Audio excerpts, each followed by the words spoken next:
Hello and welcome to the second lecture of ATMO 412. Today we will introduce quasi-geostrophic equations. We will look at the different terms, the different equations and how to interpret different terms. And we will also introduce the quasi-geostrophic potential vorticity. Okay, so without further ado, let's start talking a little bit about the equations of motion. In our last lecture, we introduced the equations of motion of the atmosphere, and we talked about their complexity. We talked about the Navier-Stokes equations, and we also introduced the geostrophic balance, the concept of geostrophic balance. One of the things that we mentioned when we talked about the equations of motion is that these equations are fairly complicated to solve. They're pretty easy to write down and pretty intuitive, but when it comes to solving them, particularly on a complex planet like ours, it is a pretty complicated process. And if you're a meteorologist, you can certainly put things on a calculator and hope for the best. But if you're trying to gain some understanding of the atmosphere and, do some kind of a quick calculation, then maybe you could use some of the facts about scales and about the realities of the atmosphere to simplify our equations. Some of these simplifications date back to some of the pioneers of the field. So think people like Rossby or Jules Charny. Jules Charny is credited as being, together with John von Neumann, arguably the greatest mathematician of the 20th century. Jules Charny is credited as being the first person who conducted the numerical weather prediction in the way that we understand them. Okay, and one of the ways that he and von Neumann did this was by using quasi-geostrophic theory and the quasi-geostrophic approximation. The stepping stone on which this approximation is based on is the fact that the Rossby number, which I'm indicating here, is a small number. The Rossby number is relationship between the velocity scale, the Coriolis parameter, and the length scale of the problem. And this number varies because f, the Coriolis parameter, changes. And the Rossby number can be really, really large in some particular systems, and it can be really, really large in the tropics. But in the mid-latitudes, sometimes, occasionally, well, actually most of the times, it is a decent approximation that this number is small, okay? And when that number is small, then we can make some approximations and simplify the equations. So we will start by assuming that the Rossby number is small. And if we do that, then we can separate the flow that exists into two different components. One component, which is geostrophic, and it's a component that obeys the geostrophic balance that we introduced last time. And the second component that is that we call ageostrophic. We will assume that the flow is frictionless, and so we will stay above the planetary boundary layer, which is the place where friction is mostly experienced. And we will also assume that the flow is adiabatic, and so we will neglect microphysics and radiation for now, although what we're about to do can be generalized without problems to cases where diabatic processes come into play. And our starting point, as usual, is the horizontal momentum equation, which I wrote here. And notice that we have the time component, and we have the horizontal advection term. And we wrote the vertical advection term this time in terms of the pressure velocity and the pressure coordinate instead of W and Z. And this is the pressure gradient. This time we wrote it in terms of the geopotential and our Coriolis term over here. Okay, the pressure velocity, I remind you, is this one, and it's a very close cousin of the actual velocity. Okay, there are times in which pressure velocity is non-zero when the actual velocity is zero, but we will not consider these quote-unquote pathological cases for now, and we'll assume that these cases can be neglected for now. Okay, so in terms of scales, the geostrophic wind is typically of the order of 10 meters per second, more or less. As I said, this is an order of magnitude estimate, right? So it doesn't matter if it's 12, 13, 9. That's the order of magnitude. And the important thing is that the ageostrophic wind, on the other hand, is roughly an order of magnitude smaller. So it's about a meter per second, okay? And so if you do that, then the total derivative can be separated into different components, right? It can be separated into a component that includes advection by ageostrophic wind of geostrophic wind or of the ageostrophic wind, and advection by geostrophic wind of the geostrophic wind or of the ageostrophic wind, okay? And because there are these differences in scales, then it really turns out that the advection by the geostrophic wind is sort of the dominant term, okay? And so we will neglect for now the advection by the ageostrophic wind and the advection of the ageostrophic wind, okay? And so the total derivative can be simplified into a derivative that is taken over the geostrophic component, okay? So when we consider advection, we will consider advection by the geostrophic wind, okay? And we will consider the advection by the ageostrophic wind negligible. The other thing that we want to do is find a latitude and do a first order expansion of the Coriolis parameter. This is something that we can always do, of course. And we will pick reference latitude in the mid-latitudes, let's say 45 degrees. And if you do that, the Coriolis parameter can be expanded. This is a simple Taylor expansion. And we define this term df dy, we define it as beta. And beta is roughly, order of magnitude of beta is roughly 10 to the minus 5 per second, okay? Whereas this f0 is 10 to the minus 4 per second. Okay, so beta times y, this is roughly an order of magnitude smaller than f0, and so in some cases it can be neglected. For example, when we write the geostrophic wind relation, now we can approximate f as a constant. We can neglect variations due to beta y, and we could just approximate f as a constant with f0.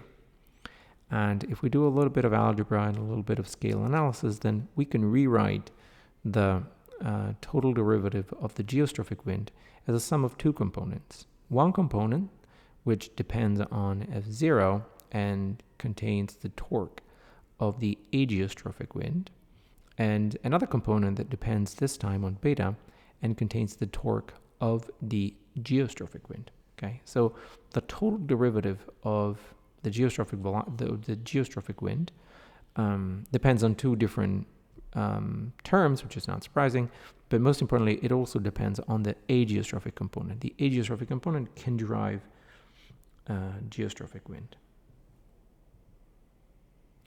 We're also going to add to our equations, we're also going to add the ideal gas law, which we saw last time.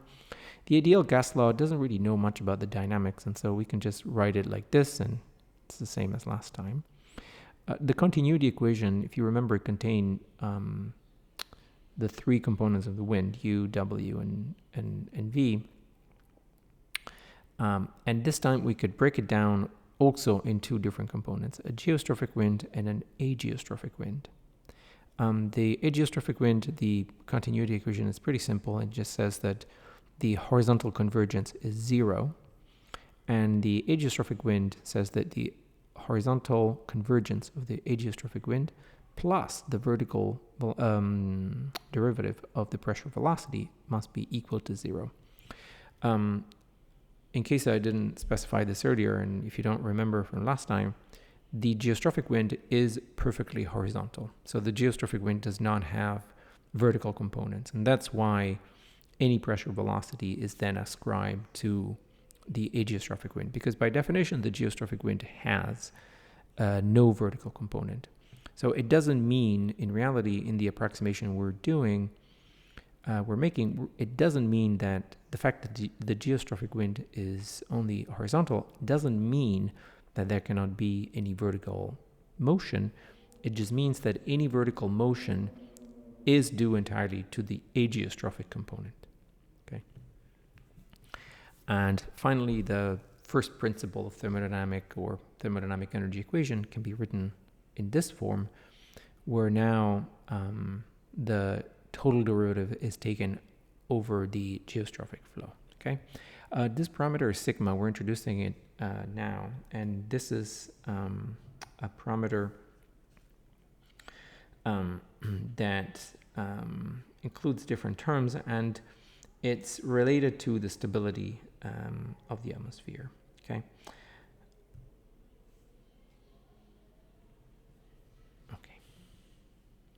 All right, so the assumptions, just to restate the assumptions that we are making here, these are pretty restrictive assumptions, and in order of, let's say, restrictivity, from the most restrictive to the least, we're assuming that, first of all, the Rossby number is pretty small, and this can be a pretty restrictive assumption because it confines us to a certain latitudinal region and to, exclude, it forces us to exclude some weather phenomena. We are following an adiabatic and a frictionless flow. We are assuming that the static stability that I showed earlier, this one, we are assuming that this is horizontally uniform, and we're also assuming hydrostatic balance. I just want to say one thing about the Rossby numbers and the geostrophic winds. There are times when the approximation of small Rossby number is violated, and these are times when, for example, the velocity is much bigger than 10 meters per second. Remember that Rossby number depends on the numerator, on the in the numerator depends on the velocity scale. And so here, for example, I'm showing the three figures here show GFS forecast of Hurricane Ike. Well, actually, I think it's pronounced Hurricane Ike, actually, because this is the Gulf of Mexico. But regardless, this is September 11, 2008, and the left panel shows the together with 500 millibar solid contours are sea level pressure. These wind barbs are the forecast wind speeds, and the wind barbs over here are relative to the geostrophic wind component, and these ones are relative to the ageostrophic wind component. So what is going on? Well, if you look at the geopotential heights for this system, and in this case, sea level pressure, you notice that the geostrophic wind is supposed to be extraordinarily high. But in reality, the wind is not as much as we expected it to be just by pure geostrophic balance. And so this means that there has to be an pretty much equally strong ageostrophic wind that is moving anticyclonically. Okay, and so the resultant of the two is this wind. Obviously, it's not like there's two different winds, right? It's not like there is an actual wind that is moving in the other sense from the original wind. But in our interpretation, if we want to divide the wind in geostrophic and ageostrophic, that's what we have to think about. Okay, so this was just to say that there are times in which the geostrophic balance is completely violated. Okay, and we'll see another case in a minute about that shows how geostrophic balance can take us so far. Okay, so let's continue with equations. The next equation is an equation for vorticity. Now, remember that we introduced vorticity last time and in our first lecture, and we talked about vorticity and said that vorticity is almost like a natural coordinate on a system that is rotating, right? We are on a rotating planet, and so it's natural that should be vorticity pretty much everywhere. And we can write down the geostrophic vorticity, and with a little bit of algebra, you can show that the geostrophic vorticity is related essentially to the Laplacian of the geopotential, or geopotential height. And you can work out a little bit of the math and you get to this equation that shows that the time derivative of the geostrophic vorticity in a particular location is going to be due to a combination of two things. The first one is the advection by the geostrophic flow of the absolute vorticity, and the other term is simply due to the vertical divergence, okay, dw/dp. Notice that first of all, there's no vertical term.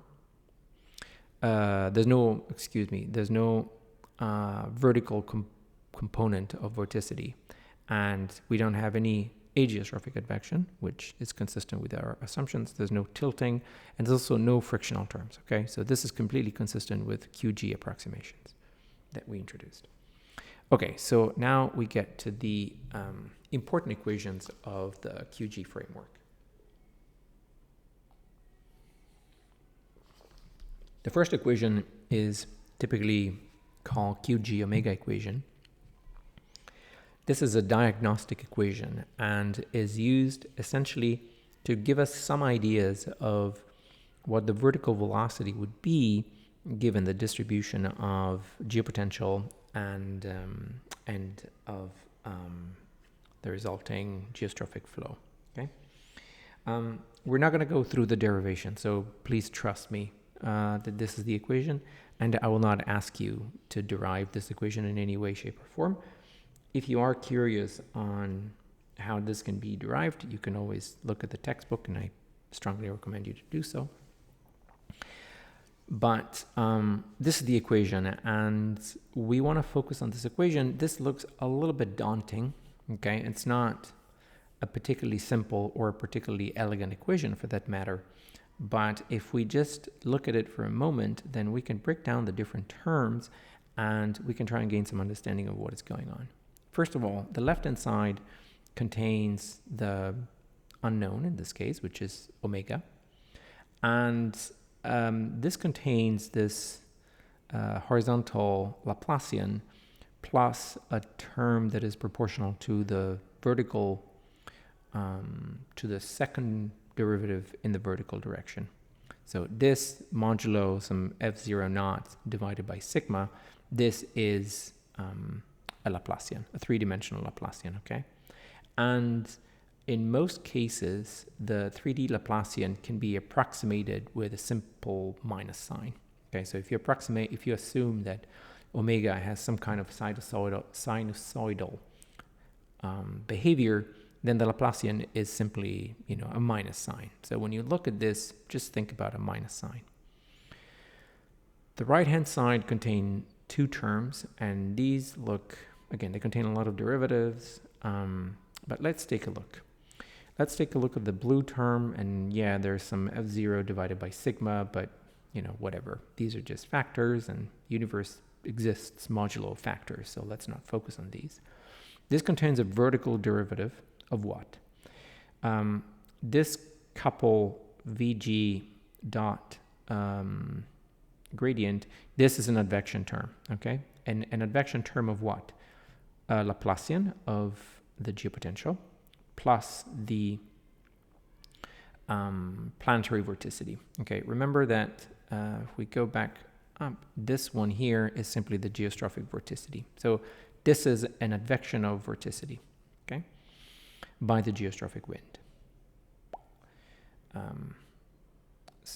And in particular, this is geostrophic vorticity, and this is absolute geostrophic vorticity because we're including the planetary term.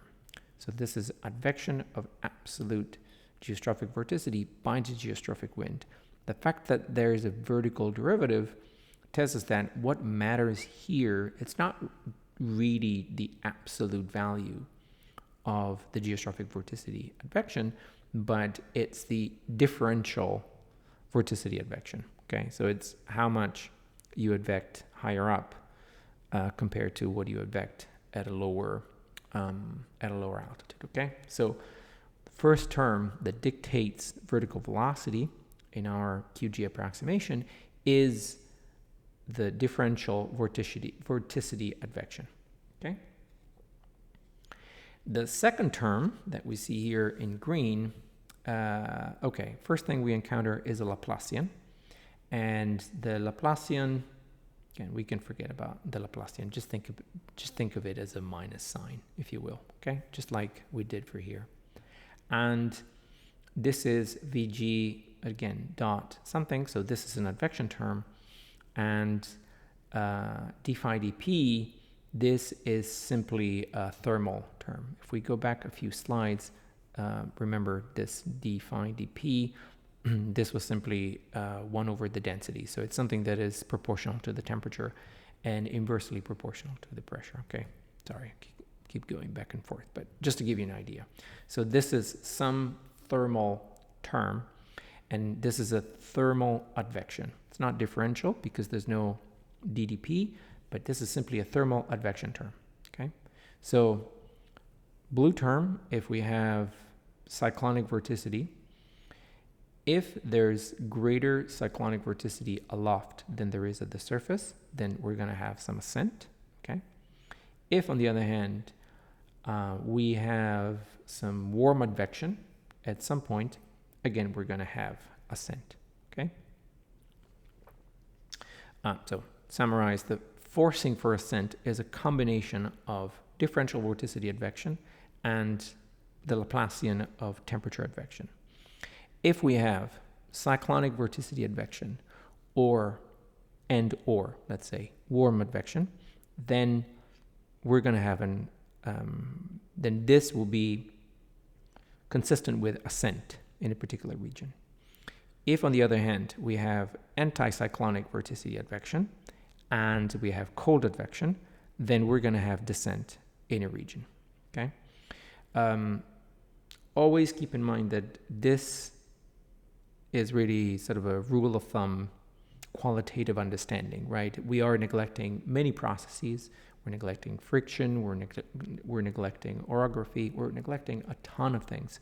So the fact that we have these positive terms, you know, the fact that we might have cyclonic vorticity advection or warm advection does not automatically guarantee that we're going to have ascent. But, you know, nature is kind, and so very often this will be the case. Another thing I wanted to stress again is that this is a diagnostic equation, meaning that this is telling us what has to happen now, what is going on now in terms of ascent, given these two terms. It's not telling us anything about what's going to happen in the future, okay? Let's keep this in mind as we move forward. Okay, let's try and gain some physical understanding of what is going on. Here we're showing on the right some simple schematics of what could be 500 hectopascal geopotential heights, okay? And you see they're decreasing moving forward. And the red dashed lines, these are isotachs. So these are lines connecting points at equal velocity. So notice that these are increasing, and here we arrive to a region of maximum wind speed, if you will, at 100 knots. This is what we usually call a jet streak. So whenever you see a jet stream, there are local maxima of velocity. These are known as jet streaks, okay? And here we have also a distribution of temperatures, of course. We have warmer temperatures to the south and colder temperatures to the north. And we're picking a few points, right? And in particular, we want to focus on what's going on here at A, okay? So here we have a westerly jet. We have much stronger wind speeds to the east and slower speeds to the west. And so the advective tendency in terms of the total derivative of the wind, this is negative, okay? So here we're going to have a reduction of wind speed, okay? Notice that in this case, we don't have any thickness advection in A, because in this case, the wind is parallel to the height contours here. The height contour is exactly along the direction of the jet streak, okay? So there's not going to be any thickness advection. And we're also seeing that the wind aloft is decreasing in time. The wind at the surface, let's assume that everything is quiescent and not much is changing, okay? But so this means that if we consider the thermal wind equation that simply states that the difference between the wind aloft minus the wind at the surface is proportional to the meridional gradient of temperature, this must weaken. This is going to weaken, right? So UGU is decreasing. This is remaining the same. This is decreasing. So that means that dt dy is decreasing. But so at this point, we're confused because there's no thermal advection, right? At A, the lines are parallel to the wind, so there's no advection here. And yet, we're seeing that based on simple, advection terms, we're seeing that the thermal wind the meridional temperature gradient must weaken. So what is happening here? Or, how can we save the day, right? And not run into an inconsistency? Well, what ends up happening in nature is that in order to reduce this thermal contrast, if you will, the atmosphere generates a vertical circulation, and in particular, south of the jet, right? So towards the point C. So south of the jet over here, air is warmer and it's going to be forced to rise, and north of the jet, the air is colder and it's forced to descend. How is this going to help us? Well, warm air rises and cools down, and cold air sinks and warms up by adiabatic compression here and expansion here. This makes it possible for the meridional temperature gradient to decrease. So here, just based on simple math, we had to conclude that the dt dy, the meridional temperature gradient, had to decrease. And if we were just considering the pure geostrophic motions, nothing would be happening and we'd run into an inconsistency. But what ends up happening is that there's this secondary circulation that is generated and that is due to ageostrophic motion, and this is what's going to help us decrease dt dy. But so why am I bringing this up, and why is this consistent with the QG omega equation? Well, let's go back to the system as we were seeing earlier. The 5 has been cut here. But this is the same system as we were seeing earlier. These are the isotachs. Well, here you can see that even though there might not be any thermal advection, it shouldn't take long for you to realize that south of the jet, there is going to be cyclonic vorticity advection, and in particular, it's differential cyclonic vorticity advection because not much is happening at the surface, as we said. And north of the jet, it's going to be anticyclonic vorticity advection. So consistent with the QG omega equation, this is going to cause ascent, and this is going to cause descent, okay? So the fact that we are assuming the QG balance, okay, and this allowed us to write this equation, this describes exactly then what happens with the jet, okay?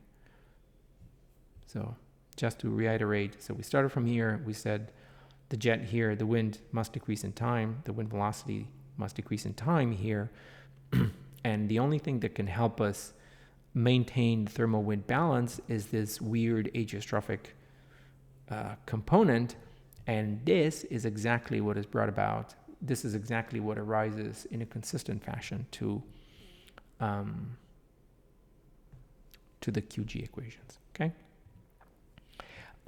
So this is the beginning of the jet streak. What happens at the end of the jet streak? Well, the exact opposite. You could redo everything that we said just now, and the opposite would hold, such that at the exit of the jet streak, you'd have anticyclonic vorticity advection, and to the south and to the north, you'd have cyclonic vorticity advection, and you'd have the counter motions, and so you don't have, you sum the two, you don't have any motion anymore. So whenever you have a jet streak, you should always imagine this, sort of solenoidal almost circulation that is superimposed on the jet that causes ascent to the south and descent to the north.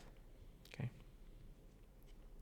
and you could consider this as a sort of a secondary circulation that arises in response to the forcing that is brought about.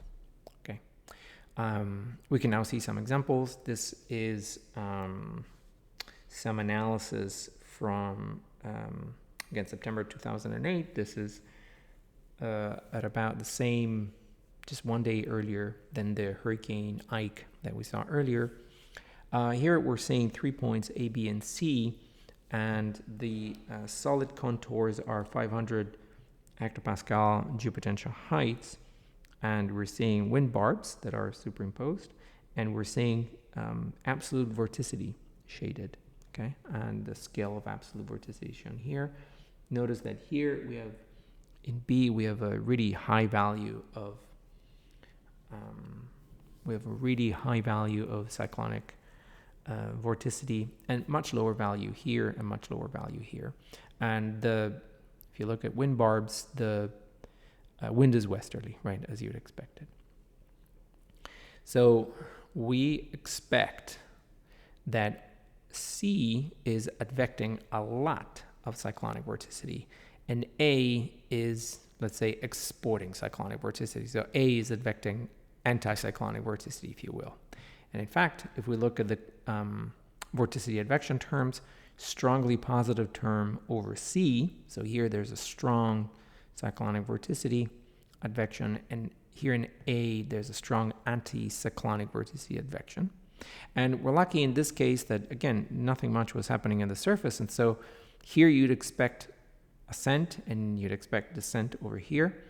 If you actually go and look at the vertical velocity terms, these are actually pressure velocity terms. These confirm what we expected from our simple reasoning. Just as a word of caution, negative pressure velocity means ascent, and positive pressure velocity means descent, right? So ascent over C and over here, consistent with the cyclonic vorticity advection. Descent over here, consistent with anticyclonic vorticity advection. Okay, this is pretty remarkable if you consider that we haven't even talked about thermal advection over here. We haven't even considered, topographic influences over vertical motion. I mean, this is Washington State, so here there's mountains, right? And this is just purely based on 500 hectopascals geopotential height. So not bad. There is another example where this is a forecast from September 10, 2009. So same day, but a year later. Now we're looking at the East Coast. This is Massachusetts. And yeah, these are the Great Lakes over here. The red contours are showing a sea level pressure, whereas the blue contours are showing 500 millibar geopotential heights. Here I'm showing, over here with the red arrow, the motion of the winds. Okay, and there's a high pressure system here, there's a low here, so the wind, the surface, the geostrophic wind is going this way, and aloft is going this way. Okay, and in this case, because there is such a strong clockwise turning, you'd expect warm advection. Okay, and if you look over here, these are advective terms, and this is exactly what you find: warm advection over here and cold advection over here, because the situation is reversed. And we don't have the vertical velocity, but if you go and look at the sounding is taken from Philadelphia. This is a forecast sounding, it's not a real sounding. Notice that pretty much up until 450 hectopascals, dew point temperatures and temperatures are completely superimposed, meaning that this layer is completely saturated, which in turn is consistent with vertical ascent, okay, vertical motion that causes then the saturation to happen. Okay, so main point so far, the atmosphere is constantly advecting itself out of the thermal balance, but luckily ageostrophic secondary circulations are formed as a response to this disruption, and they help restore the balance. And the omega equation tells us how differential vorticity advection and thermal advection give rise to vertical motion in the atmosphere to restore that. Okay. There are cases that are not so clear. This is a few days after the Hurricane Ike. We're looking at North and South Dakota, which I believe are here.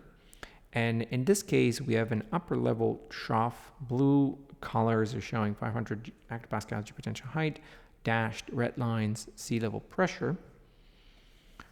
And here, if you think about what is happening, in this case, we assume that the upper level trough is going to bring about cyclonic differential vorticity advection. But here it also looks like, because of the strong backing of the geostrophic flow, it looks like we're going to have cold advection. So there are times in which we have two terms that are competing with each other, and we don't quite know which one is going to win, okay? Or it's not so clear, right?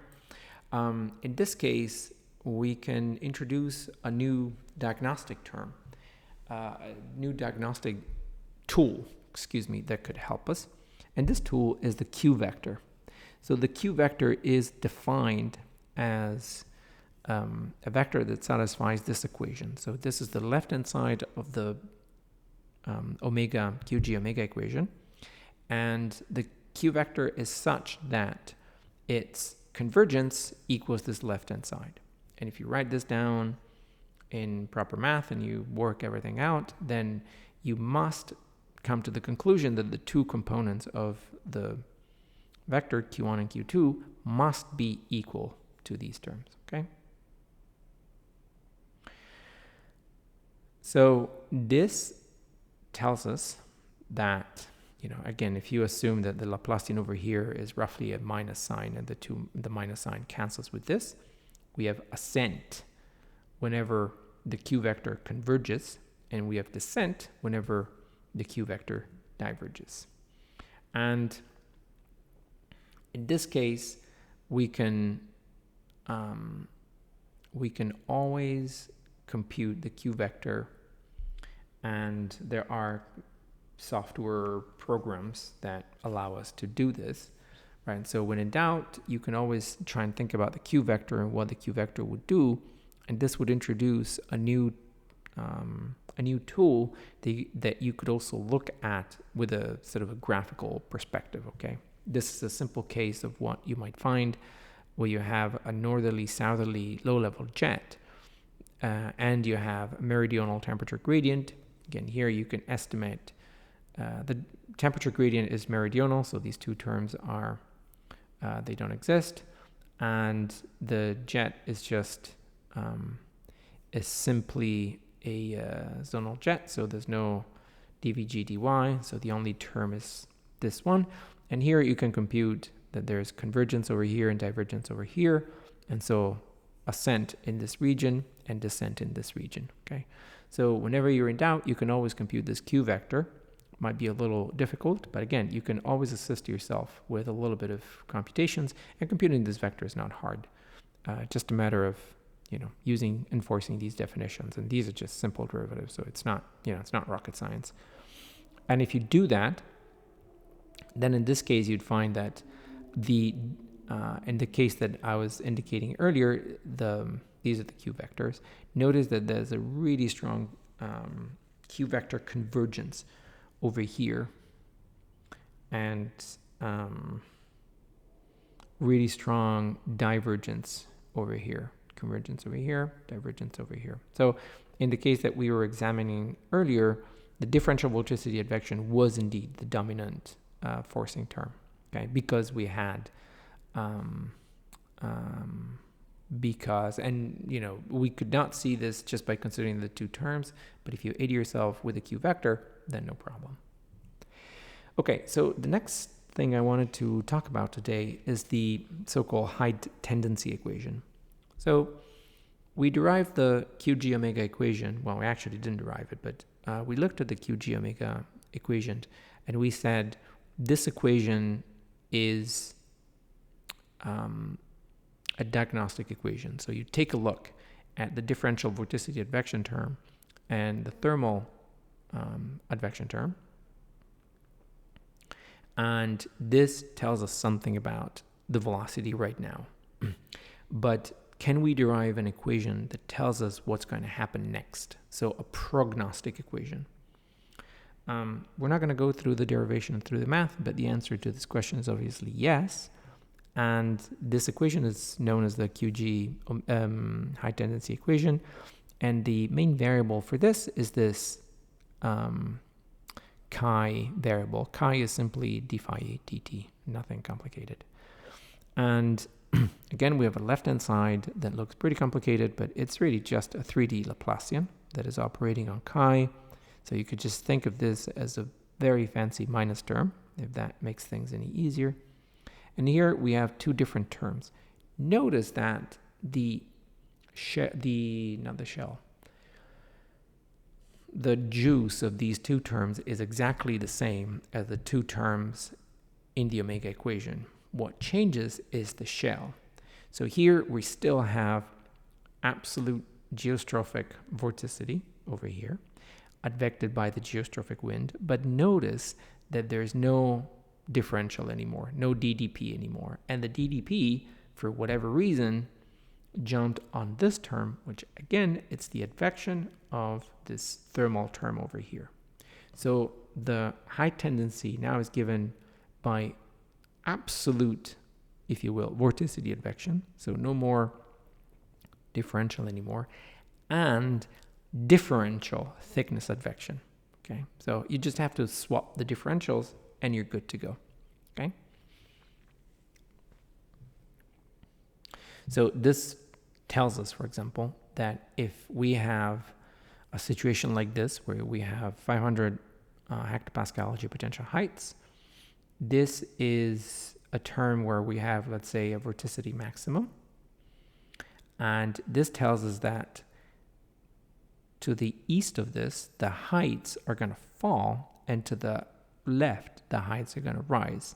Or in other words, depending on, if we assume that these two terms are equal, this thing over here is simply going to propagate. This is going to bring down the heights and this is going to push them back up. So this thing is just going to propagate to the right. If this term is a lot larger than this, then this trough is going to deepen. Okay.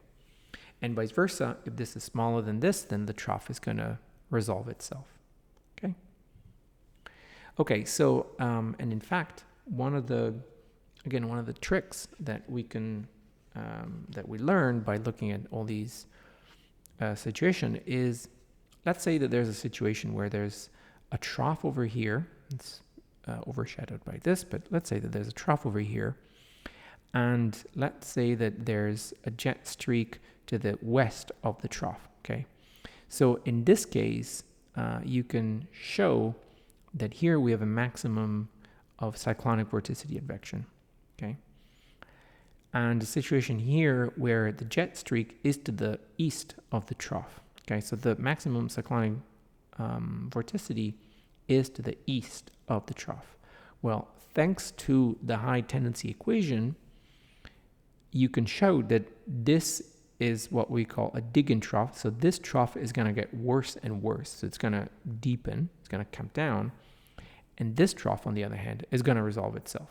Okay, it's going to, this is going to move on. These heights are going to push back up and the trough is going to disappear. So let's take a look at some examples. This is January 2010, okay? And this is an analysis of 500 geopotential, 500 hectopascals geopotential heights. And this is obviously the east coast. So here we're just showing the geopotential heights. Here we are overlaying isotax. So these colors are simply velocity in knots, okay? And here we're showing absolute vorticity, okay? So look at this trough over here. Notice that the streak is to the east of the trough. Notice that the absolute vorticity, the maximum of absolute vorticity, is to the east of the trough. And so we're exporting vorticity out. And in fact, if we go to the next day, look at, what happened to the trough. The trough was pretty deep here, and it's almost resolved itself. This is going to, it's kept moving, but it, it sort of resolved itself in a sense. Okay, sorry, this was another case. So lifting trough, and you can see it because the streak is to the east. We can take a look at a digging trough. This is an analysis of October 2008. This is all of CONUS, Canada, and Alaska. And here we have a number of cases. One case where I would like to bring your attention to is this one over the middle of CONUS. Notice there's a jet streak over here, maximum of absolute vorticity over here. What happens tomorrow? Well, what happens the next day? This trough is deepened significantly, so much so that it also generated this sort of cutoff low. Okay, got even cut off. And something similar, though it's a bit more complicated, happened over here. This is really underneath the trough, so it kind of deepened a little bit, but not as much as this one. Now look at the absolute vorticity over here. It's a lot stronger, but also the streak is passing by, so this will resolve itself soon enough. Okay, so this was based on the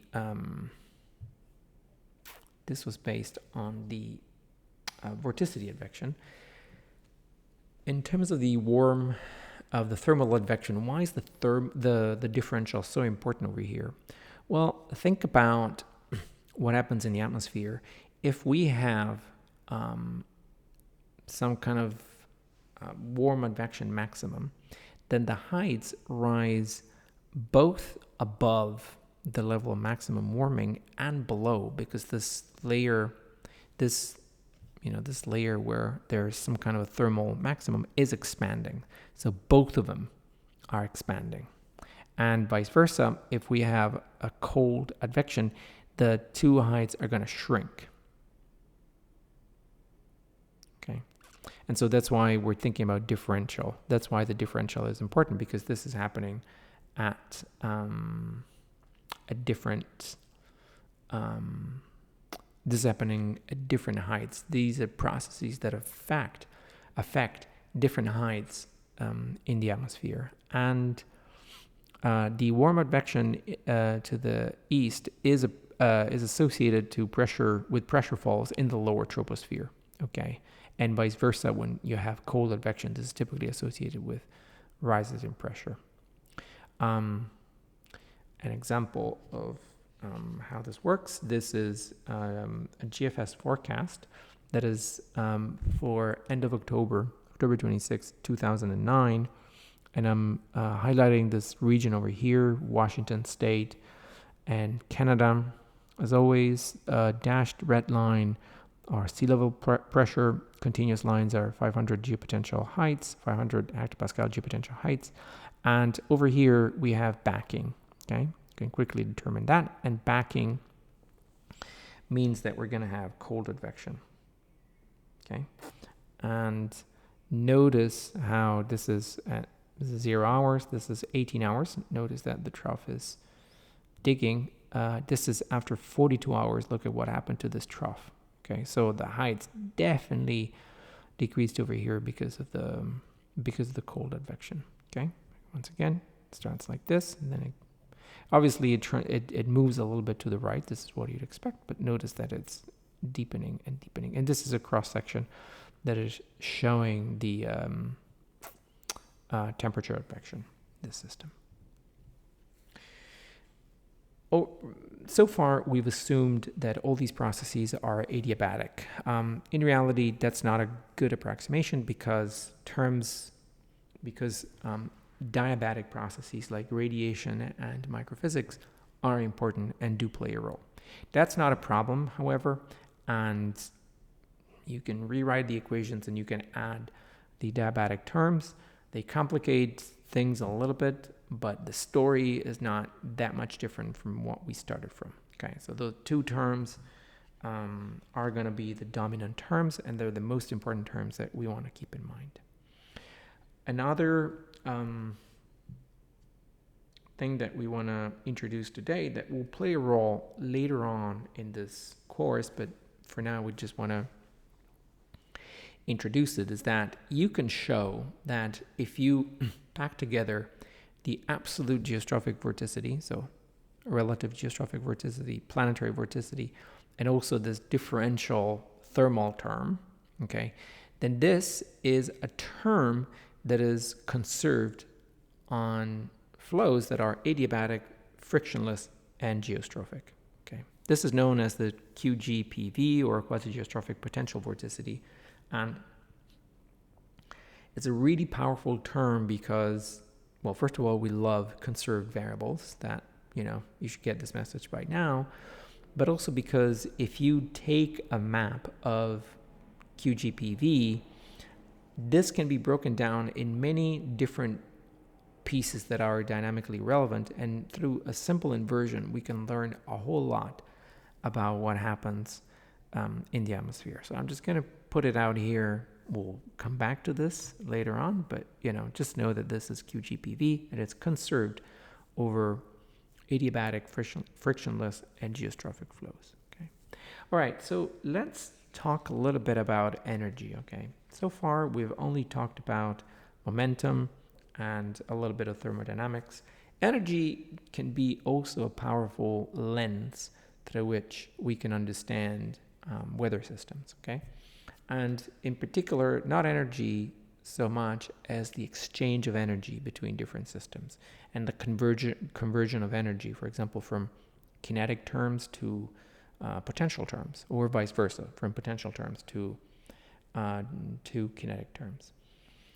First thing, let's start with separating the means from perturbations. So what I'm showing here, these are 500 millibar geopotential heights for a particular day in September 2008.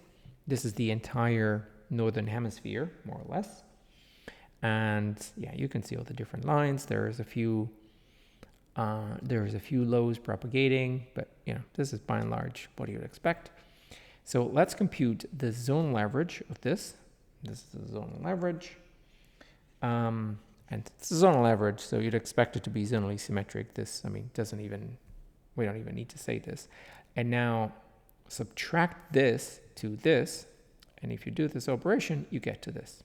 So these are now deviations from the mean, or perturbations, and these are maxima and minima. And another way to say this in a more mathematical way is that you can divide the flow into a mean and a perturbed component, and you can do this certainly for U and for V, for both the geostrophic wind components. And if you get to this, you can also define a kinetic energy for the mean or a kinetic energy for the perturbed flow. Okay, this is sometimes also known as eddy kinetic energy. And this is, bona fide kinetic energy, but only considering the perturbations and not considering the entire flow. Okay, well, we know what the equations of motion are, so can we use the equations of motion to say something about the behavior of the eddy kinetic energy in this case? Well, we certainly can, and we're gonna specialize ourselves on geostrophic eddy kinetic energy. So we further divide this U prime into geostrophic and ageostrophic component, and we will write an equation for the geostrophic components. And if you do that, then you get to this equation that tells us that the variations, the changes of the geostrophic eddy kinetic energy are due to an advective part. So this would be equivalent to the total derivative on a geostrophic flow and two terms. The first one that contains a coupling of the geostrophic and the ageostrophic term, and a term here that contains purely geostrophic terms. Okay. We can also relate the geostrophic terms to the geostrophic to the geopotential, to the perturbations to the geopotential, and it takes a little bit of massaging, but ultimately we can get to this, which is just a way to rewrite this, equals to these three terms. The first one is a simple divergence of geopotential heights times the ageostrophic wind. This is sometimes called ageostrophic geopotential height divergence. Then we have a term over here that is proportional to omega prime and t prime, and we call this a baroclinic conversion term. And finally, a term here that depends on u prime v prime geostrophic and du bar dy, the meridional gradient in the zonal component of the geostrophic wind, and we call this the barotropic conversion. Okay, so what can we do with this, and why is this useful? Well, this is useful in many ways. First of all, we can visualize the ageostrophic geopotential flux if we consider, for example, a Rossby wave that is propagating. And if you need to see Rossby waves, you could think of these, minima, maxima, minima, all these things as Rossby waves propagating. This could be a Rossby wave propagating out of the tropics. So maxima and minima of this Rossby wave. These Rossby waves are perturbations over the the average flow, and we can indicate with the green line the ageostrophic wind perturbations, and with the red line the product between the phi prime and the v prime ageostrophic. Okay, and if you do all these calculations, then you see that there is convergence over here that is helping us propagate eddy kinetic energy downstream. Okay, so the flow is super geostrophic over the ridges and subgeostrophic in the troughs. So in the trough there is convergence of this term over here, phi prime UAG, and over here there's divergence. Okay, and so these waves can help us create flux convergence. Okay, and these they can make some of the waves grow, for example. Okay, this has been shown by some people like Orlansky and Katzfei, Orlansky and Chang in some really important papers that this convergence is responsible for downstream wave propagation. And this is an example of a downstream development from February 2009.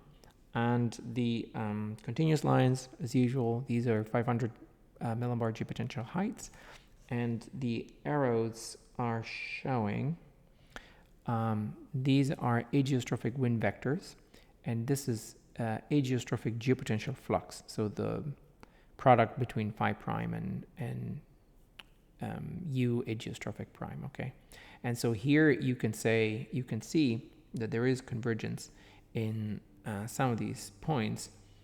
You could also look at, instead of looking at these waves like this, you can look at these waves as an anomaly, and again, negative. So this is the positive. So these are ridges and these are troughs, ridge and trough of this wave that is propagating. And you can see how these propagate inside of this wave that is moving.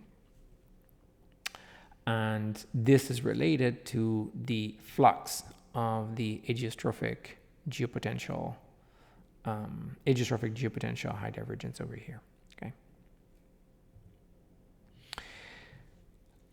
The other two terms are a little trickier to interpret, and in order to interpret these, we want to take an average over a much broader region. In particular, we define a region that covers the entire planet in the x direction, but is bounded in the y direction.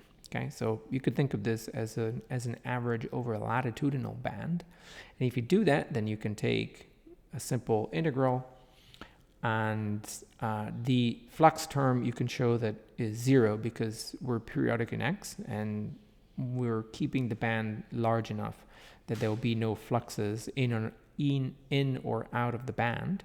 And so you're left with these two terms. The first one is a barotropic term over here, and the second one is the baroclinic term. Okay, and what this is showing is so the first one over here, this contains two components of the geostrophic wind, zonal and meridional, and these are the perturbed components, and this is the average component of the geostrophic wind. Okay, the meridional gradient. A couple of things. First of all, there has to be we must start in order to generate kinetic energy. With this term, we must start with some kinetic energy to begin with. So there has to be a UG bar over here somewhere. And eddies are what's going to extract energy out of this flow. Okay, so this would be something like the jet stream, if you imagine. And if the jet stream has some kind of a meridional gradient, then eddies can work to extract energy from it. Any kind of eddy? Well, not so much, because if you consider a perfectly circular eddy, then you can compute all the 4 different terms in the 4 quadrants of the circle, and the product between u prime and v prime, and these 4 components, if this is truly a perfect circle, are going to be 0. So a perfectly circular eddy is not going to extract any energy from any jet. Okay. However, if your eddy is tilted, and in particular, let's say it has this tilt, then the overall u prime v prime in this case is negative, and so this term overall can act. This term can act to extract energy from the jet. Okay, so if these in general, this is true in general, in the northern hemisphere, if the eddies lean against the jet, then they can extract energy from it. Okay, this is not always true, but it's a pretty good rule of thumb, if you will. So an example is this eddy over here. Notice that this is not perfectly, this trough is not perfectly symmetric, but it's slightly tilted forward. And this tilt allows it to extract more and more energy from the jet. The jet is already existing, right? So there's already some kinetic energy. And this extraction is simply a conversion of kinetic energy from one source to another. Okay, you're not generating energy out of nowhere, and you're certainly not converting it from potential energy. The other term, on the other hand, the baroclinic term, this one is another kind of conversion of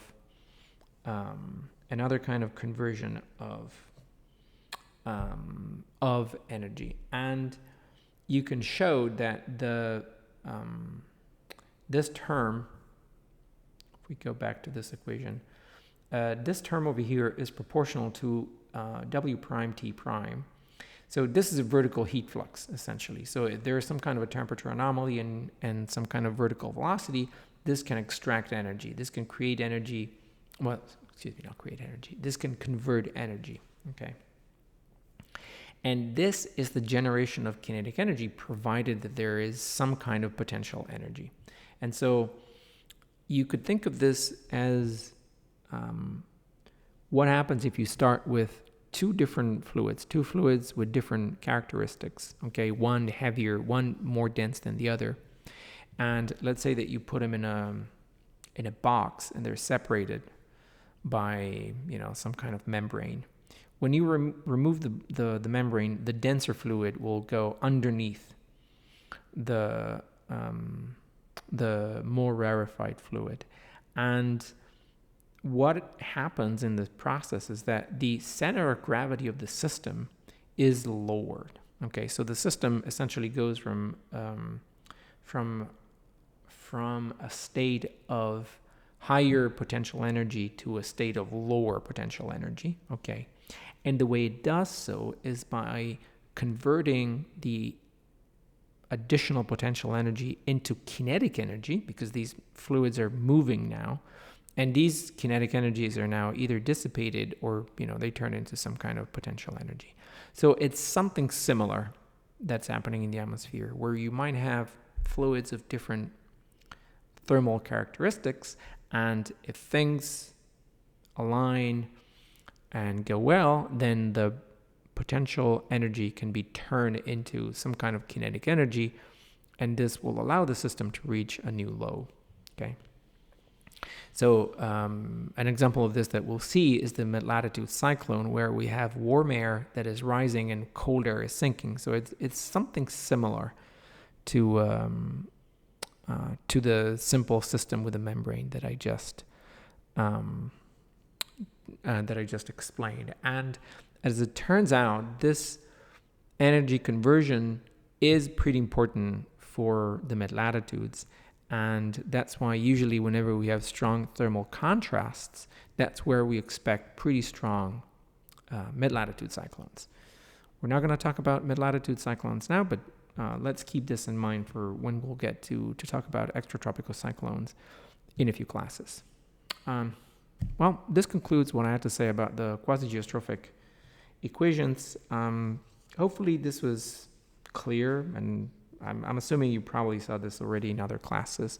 QG is an extremely powerful lens to look at things, and apart from simplifying the calculations that a numerical model would do, QG and the tricks that we showed should give you some understanding of what is going on, such that you could form a mental picture of what might be happening in the atmosphere just by looking at the weather map without needing to integrate the equations of motion.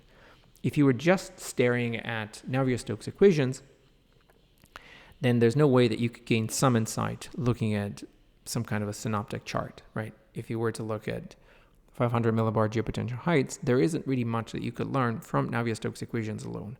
But assuming that the equation is roughly, that the system is roughly in geostrophic balance, and we define what it means to be roughly in a geostrophic balance, then you can make some guesses. You can provide some insights, right? And so that's what's going to help you when you then have tools at your disposal like model simulations. The fact that you know what the physics of the system should be, the fact that you kind of expect ascent in certain areas and descent in other areas and things like that, that should give you an idea, a better control over all the information that you have at your disposal. Some models are wrong, all models have biases, arguably, and knowing in advance what you should expect will help you develop an intuition of what should be going on in the atmosphere. And not only that, but it also gives you that intuition about what could be happening, so that you don't actually need to integrate any model. If what you need is just a rough estimate of what's going to happen tomorrow, maybe it's just enough for you to know where the jet streak is compared to the trough, right? To know that tomorrow it's going to be worse, it's going to be colder, or tomorrow is going to be warmer. Okay, so all these different tricks, they allow you to have better control on the amount of information that you have, which today is a really large amount, but they can also help you develop a really quick intuition about what might be happening, and hopefully these will help you form weather forecasts in the remainder of the class. As always, I'm available for any question you might have. We can talk about it in class, or you can send me emails, and we'll see you next time. Thank you.